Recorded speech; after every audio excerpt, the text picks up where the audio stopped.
Okay, so fast facts for structure and function. Fast facts for structure and function. Most of the cardiac muscle of the heart is found in the myocardium. So we're just doing fast facts. Most of the cardiac muscle of the heart is found in the myocardium. Blood returning to the heart from the body organs enters the right atrium through the vena cava. The only vein in the body that transports oxygen-rich blood is the pulmonary vein. The semilunar valves prevent blood from flowing backwards into the ventricles.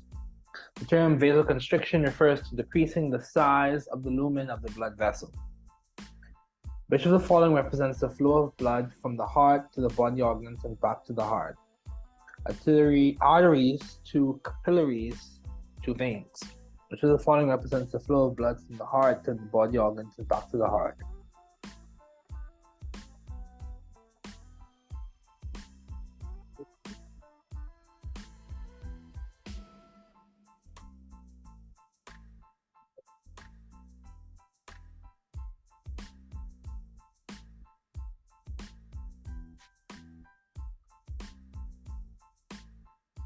Which of the following represents the flow of blood from the heart to the body organs and back to the heart? Arteries to capillaries to veins.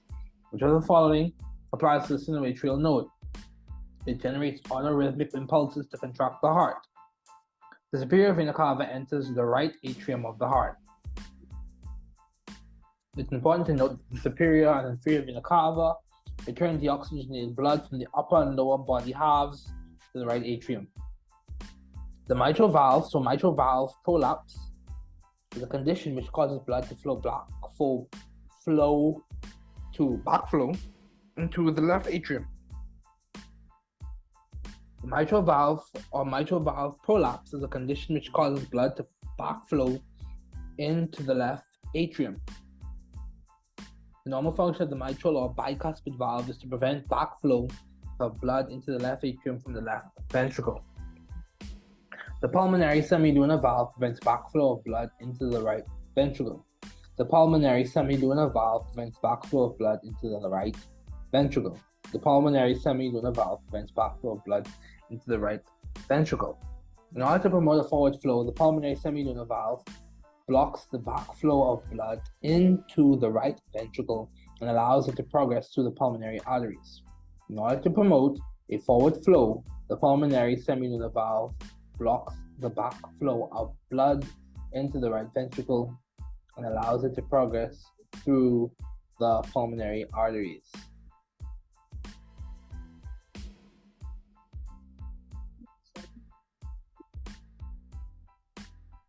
Which of the following contains blood with a relatively high oxygen content? The left ventricle. The left ventricle receives the blood which has been oxygenated in the lungs via the left atrium. Which of the following contains blood with a relatively low oxygen content?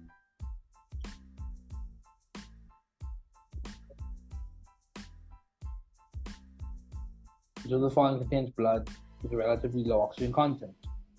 It's the pulmonary artery.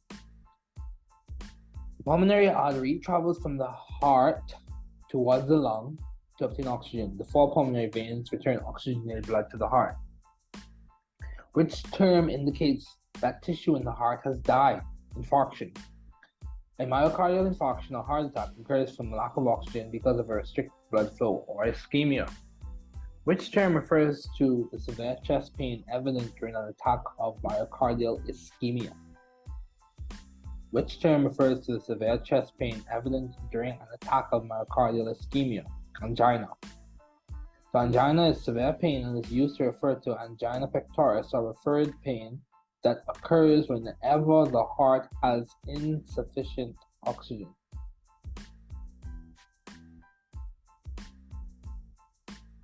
About 70% of the atrial blood flows into the ventricles before the atria contract. About 70% of the atrial blood flows into the ventricles before the atria contract. About 70% of the blood from the atria has already entered the ventricles before the atria contract to propel the 30% remaining. The atria will empty during atrial systole. The atria will empty during atrial systole. During the contraction phase of the atria, or atrial systole, The pressure is sufficient to propel the remaining blood out of the atrial chambers. The chambers fill during relaxation or diastole. During the contraction phase of the atria or atrial systole, the pressure is sufficient to propel the remaining blood out of the atrial chambers. The chambers fill during relaxation or diastole. The first heart sound results when the atrioventricular valves close. The first heart sound results when the atrioventricular valves close. The force of the atrioventricular valve stopping shut produces the first heart sound or lub. The second sound is from the closure of the semilunar valves.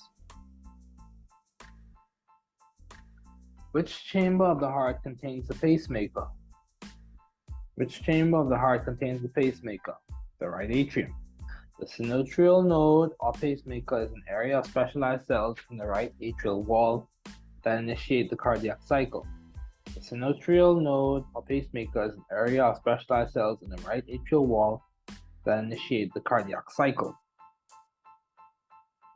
Which area allows the atria to completely empty as the ventricles fill with blood? The AV node, so the atrioventricular node. Which area allows the atria to completely empty as the ventricles fill with blood? The atrioventricular node. The atrioventricular node has junctional fibers which will slightly delay the passage of the impulse, allowing the ventricles sufficient filling time. The atrioventricular node has junctional fibers which will slightly delay the passage of the impulse, allowing the ventricles sufficient filling time. The highest pressure exerted by the heart is called the systolic pressure. The highest pressure exerted by the heart is called the systolic pressure. The systolic pressure occurs while the ventricles contract, while the diastolic or lowest pressure is during relaxation. The pulse pressure is the difference between them. So the difference between the systolic and the diastolic pressures, respectively. The difference between the systolic and diastolic pressure is the pulse pressure. So the difference between the systolic and the diastolic pressure is the pulse pressure. The average blood pressure in an artery is the mean arterial pressure. The average blood pressure in an artery is the mean arterial pressure.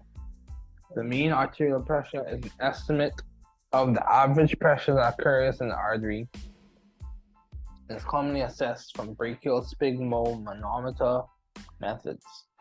The mean arterial pressure is an estimate of the average pressure that occurs in the artery and is commonly assessed from the brachial sphygmomanometer methods. The amount of blood ejected by the left ventricle each minute is calculated from which formula? The amount of blood ejected by the left ventricle each minute is calculated from which formula? Heart rate times stroke volume. The cardiac output is the amount of blood ejected by the heart each minute and is about 70 times 70 or 4,900 milliliters per minute. And that's for a male.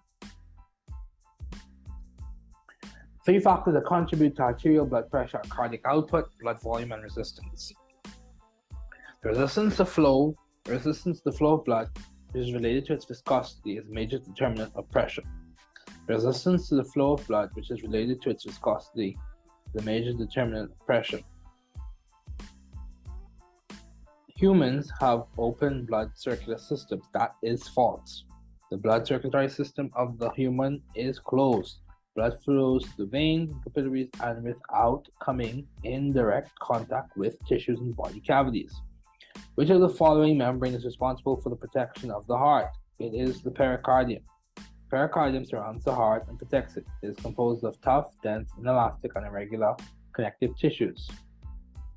ECG records electrical changes in which of the following layers of the heart? ECG is an electrocardiogram which records electrical changes in the myocardium layer of the heart. Body fluid contains ions that produce electrical current and causes changes in the myocardium. Which of the following is the correct pathway for the propagation of the cardiac impulse? Sinoatrial node, the atrioventricular node, the bundle of hairs, Purkinje fibers. So SABP, SABP. SA node, AV node, bundle of hairs, Purkinje fibers. So from the sinoatrial node,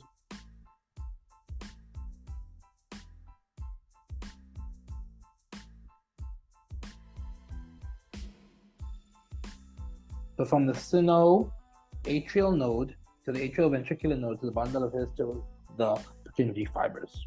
So the thickest layer of the heart is the myocardium. Conduction is known as the pacemaker of the heart. It is the SA node, sinoatrial node.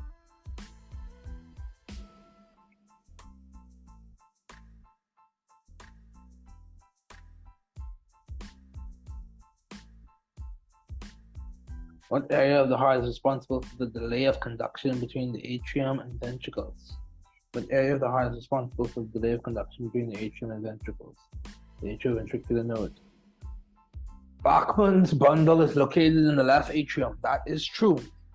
The polarization of the heart muscle is when the muscle contracts, and repolarization is when the heart muscle rests. That is true. The sinoatrial node fires at a rate of 60 to 100 beats per minute. The sinoatrial node is located in the left atrium. That is false. It is located in the right atrium, not the left. So what is the correct sequence of electrical conduction of the heart? It goes from the sinoatrial node to the internodal pathways, to the atrioventricular node, to the bundle of his, the right and left bundle branch to Purkinje fibers. The main function of the cardiac conduction pathway is to ensure coordinated muscle contraction in the chambers and effective pumping of blood. The main function of the cardiac conduction pathway is to ensure coordinated muscle contraction in the chambers and effective pumping of blood. The physiologic function of the relatively slow conduction through the atrioventricular node is to allow sufficient time for filling of the ventricles. Physiologic function of the relatively slow conduction through the atrioventricular node is to allow sufficient time for filling of ventricles.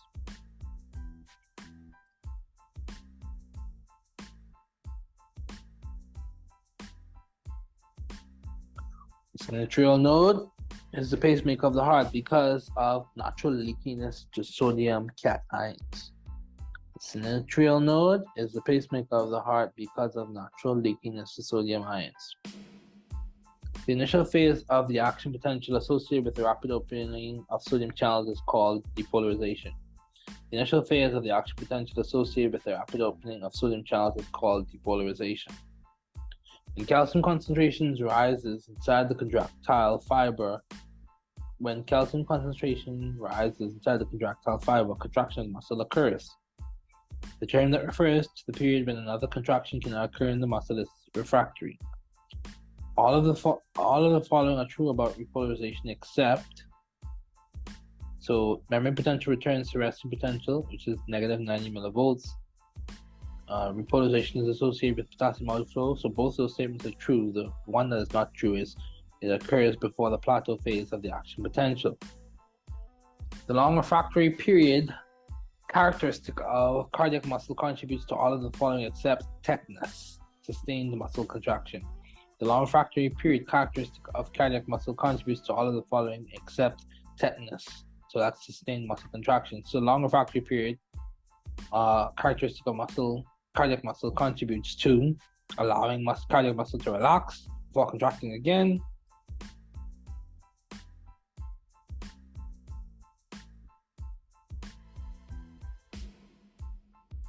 Allows ventricles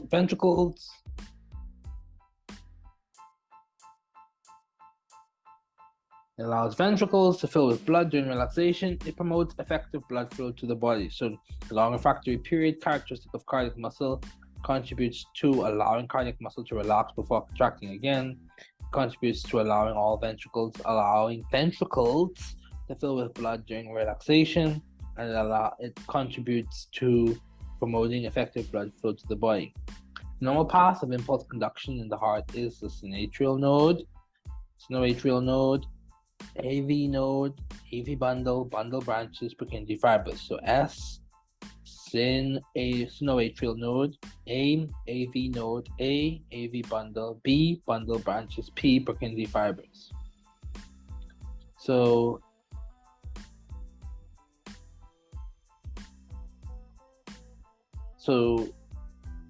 the small size of cells in the AV node, the small area of the intercalated disc connecting the cells, the low AP amplitude and the slow rate of rise of the action potential during phase 0 all contribute to the slow impulse conduction velocity through the atrioventricular node. So the small size of the cells in the atrioventricular node, the small area of the intercalated disc connecting the cells, the low action potential amplitude, and the slow rate of rise of the action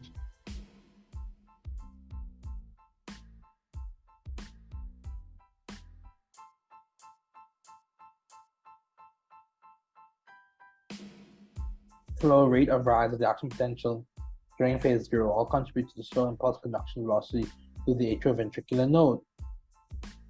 Also, increased potassium permeability and potassium efflux are responsible for repolarization of myocardial cells during phase 3.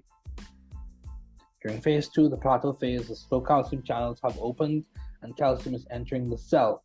Calcium entry is balanced by potassium efflux and the membrane potential remains relatively constant. So which phases of myocardial action potential is characterized primarily by calcium entry via voltage-gated L-type calcium channels, and that is phase 2. So which phases of myocardial action potential shown below characterized primarily by calcium entry via voltage-regulated L-type calcium channels, that is phase 2.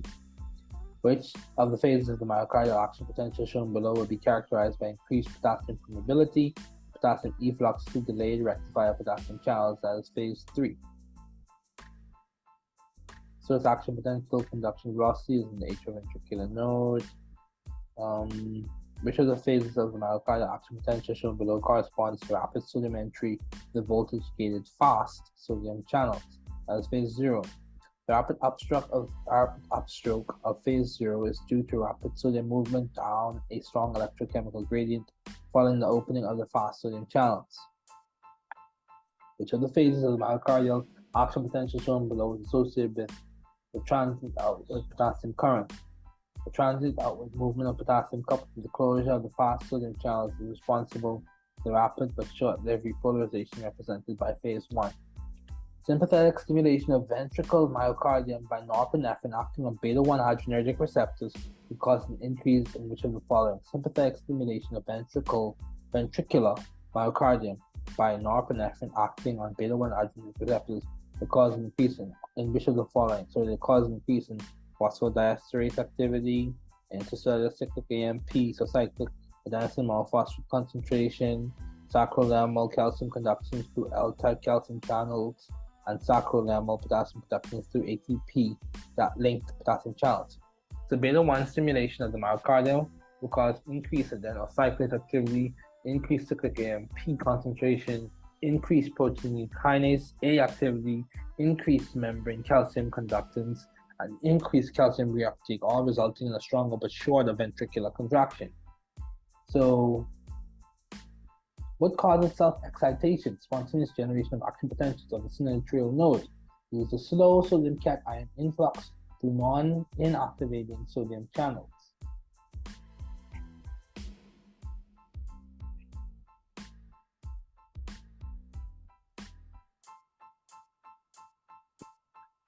Plateau phase of the myocardial action potential is caused by the following ion transport: passive calcium 2 plus transport.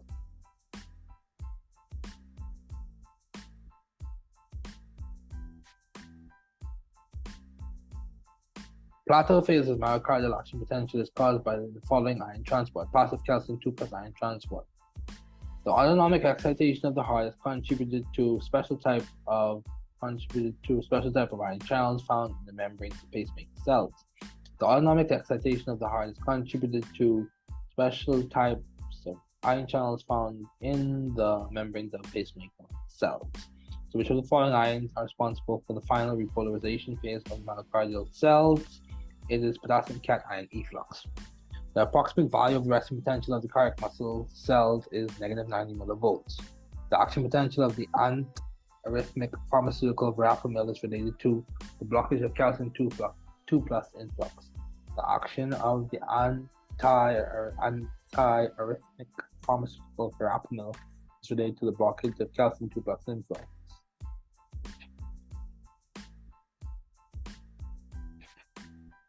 What type of cells are cardiac myocytes? What type of cells are cardiac myocytes? contractile. Self-excitation is the property of electrical conduction system of the heart. Self-excitation is the property of the electrical conduction system of the heart. An individual's number of heartbeats per minute is known as his heart rate, while the volume of blood that's pumped by ventricles with each heartbeat is his stroke volume. An individual's number of heartbeats per minute is known as his heart rate, while the volume of blood that's pumped by his ventricles with each heartbeat is his stroke volume. How is cardiac output calculated? By multiplying the heart rate by the stroke volume. How does your body respond when you need more blood during a period of intense exercise? By increasing your cardiac output. How does one calculate cardiac output? Stroke volume left ventricle times frequency left ventricle. Cardiac output is the volume of blood flowing through the systemic circulation per minute. The amount of ventricles. So, how do you describe best cardiac preload? It's the amount the ventricle stretch at the end of diastole. How do you describe best the term cardiac preload? Is the amount the ventricle stretch at the end of diastole. So, cardiac preload is the amount the ventricle stretch at the end of diastole, the filling or relaxation phase of the heart. So, the statement that best describes cardiac afterload, it's the pressure the ventricles must work against to open the semilunar valves so blood can be pumped out of the heart. The cardiac afterload is the pressure the ventricles must work against to pump blood out of the heart by opening up the semilunar valves. So it's the pressure the ventricles must overcome to open semilunar valves to push blood out of the heart. What two factors are used to calculate cardiac output is heart rate and stroke volume. Cardiac output is calculated by taking the heart rate and multiplying it by the stroke volume. Cardiac output equals heart rate times stroke volume. A patient with hypovolemic shock is given IV fluids. IV fluids will help increase cardiac output by increasing preload. IV fluids will increase venous return to the heart. This will increase the amount of fluid that will fill the ventricles at the end of diastole, and it's increasing preload and increasing cardiac output. Stroke volume is the amount of blood pumped by the left ventricle with each beat. Stroke volume is the amount of blood pumped by the left ventricle with each beat. Stroke volume is the amount of blood pumped by the left ventricle with each beat. Stroke volume plays an important part in cardiac output. Select all the factors below that influence stroke volume: preload, contractility, afterload. Stroke volume plays an important part in cardiac output. Select all the factors that influence stroke volume: preload, contractility, afterload. The answers B, C, and D. Preload, afterload, and contractility all have a role in influencing stroke volume. Which treatments would decrease cardiac preload? Nitroglycerin and furosemide. Nitroglycerin is a vasodilator that will dilate vesicles, which will decrease venous return to the heart. This will decrease preload. Furosemide is a diuretic which will remove excess fluid from the body via the kidneys. This will decrease venous return to the heart and decrease preload. An IV fluid bolus and norepinephrine vasoconstrictor will increase venous return to the heart and increase preload. Nitroglycerin is a vasodilator that will dilate vessels, which will decrease venous return to the heart, and this will decrease preload. Furosemide is a diuretic which will remove extra fluid from the body via the kidneys. This will decrease venous return to the heart and decrease preload. An IV fluid bolus and norepinephrine vasoconstrictor will increase venous return to the heart and decrease preload. The patient has a blood pressure of 220 over 140. The physician prescribes a vasodilator. This medication will decrease the patient's blood pressure and decrease cardiac afterload. The patient has a high systemic vascular resistance. The patient has a high systemic vascular resistance, as evidenced by the patient's blood. There is vasoconstriction. This is resulting in a high blood pressure. Therefore, right now, the cardiac afterload is high because the ventricle must overcome this high pressure in order to pump blood out of the heart.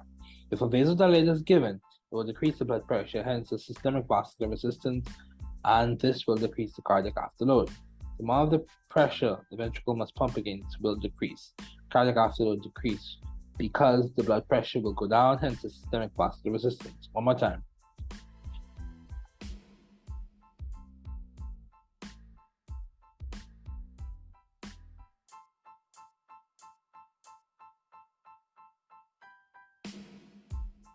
The patient has a high systemic vascular resistance as evidenced by the patient's blood. There is vasoconstriction. This is resulting in the high blood pressure. Therefore, right now, the cardiac output load is high because the ventricle must overcome the high pressure in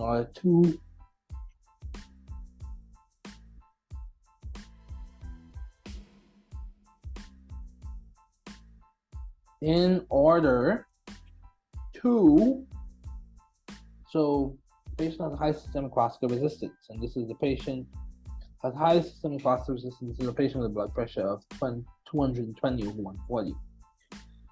So this is evidenced by the patient's blood pressure. There is vasoconstriction, and this is resulting in the high blood pressure. Therefore, right now, the cardiac output load is high because the ventricle must overcome this high pressure in order to pump blood out of the heart.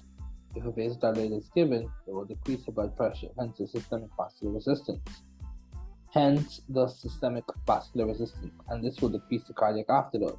The amount of the pressure the ventricle must pump against will decrease. Cardiac afterload decrease because the blood pressure will go down, hence systemic vascular resistance. What conditions below can result in increased cardiac afterload? So it will be vasoconstriction, aortic stenosis, and pulmonary hypertension. What conditions below can result in an increased cardiac afterload? It will be vasoconstriction, aortic stenosis, and pulmonary hypertension. Vasoconstriction increases systemic vascular resistance, which will increase cardiac afterload. It will increase the pressure the ventricle must pump against to open semi-lunar valves to get blood out of the heart. Aortic stenosis creates an outflow of blood, obstruction to the ventricle, specifically the left ventricle. This will increase the pressure the ventricle must pump against to get blood out through the aortic valve. Pulmonary hypertension increases pulmonary vascular resistance, which will increase the pressure the right ventricle must overcome to open the pulmonary valve to get blood out of the heart. All of this increases cardiac afterload. Pulmonary and systemic vascular resistance both play a role in influencing cardiac afterload, and this is true. If pulmonary vascular resistance or systemic vascular resistance is high, it will create an increased cardiac afterload. If pulmonary vascular resistance or systemic vascular resistance is low, it will create decreased cardiac afterload. That is the end of this recording.